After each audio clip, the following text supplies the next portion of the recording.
USS Indianola 1862.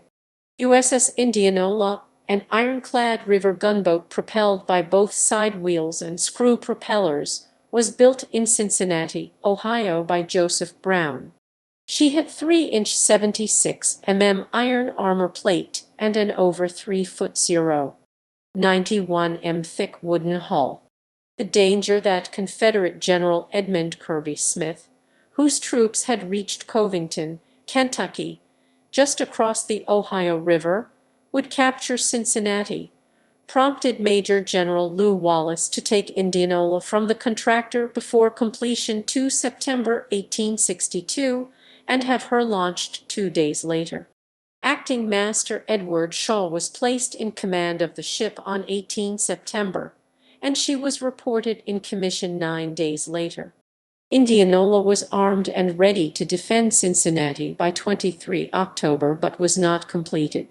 When ready for general service several weeks later, the water level in the Ohio River had fallen too much for her to get over the falls at Louisville. She finally arrived at Cairo, Illinois, and joined the Mississippi Squadron on 23 January 1863. She served briefly in the Mississippi and the Yazoo Rivers before running past the Confederate batteries at Vicksburg, Mississippi, to join USS Queen of the West in an effort to stop the Confederate flow of supplies from the Red River.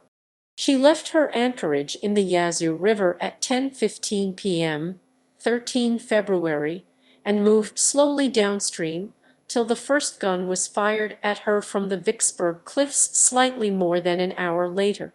She then raced ahead at full speed until out of range of the Confederate cannon, which thundered at her from above.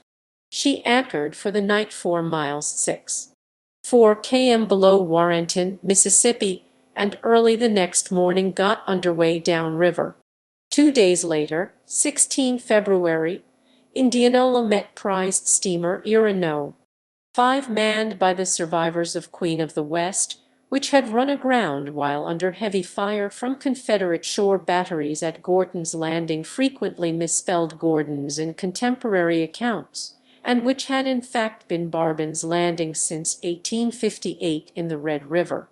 Late that afternoon, lookouts in Indianola spotted Confederate steamer CSS Webb abreast Ellie's Cliffs. She promptly cleared for action and steamed ahead full speed, firing at the Southern ship, which proved to be barely out of range. Webb turned about and dashed downstream and out of sight around a bend in the river. A heavy fog set in, compelling Indianola to give up the chase and anchor for the night. Early the next afternoon the fog cleared, enabling Indianola to proceed to the mouth of the Red River, where she maintained a strict blockade until 21 February, when she began steaming upstream. Her progress was slowed by 2 coal barges which she towed so that she might furnish fuel to any ships sent to reinforce her from above Vicksburg.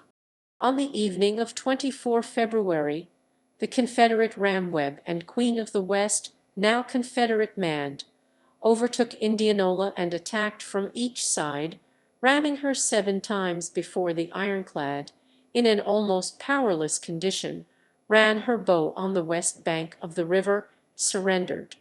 The loss of Indianola was deeply distressing to the Union. It ended Admiral David Dixon Porter's efforts to blockade the Red River by detached vessels while keeping the body of his fleet above Vicksburg, Mississippi, and it prompted Farragut's costly run by the South's forts at Port Hudson on 14 March 1863. On the brighter side, it set the stage for one of the most successful hoaxes of the war. A dummy ironclad was made on an old coal barge by building paddle boxes and a simulated casemate complete with logs painted black to resemble cannons.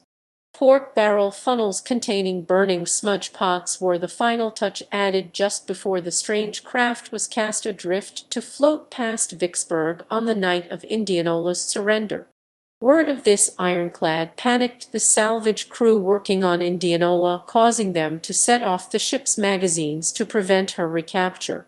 After Vicksburg fell, and following long and difficult struggle, Indianola was refloated on 5 January 1865 and towed to Mound City, Illinois, 17 January, where she was sold.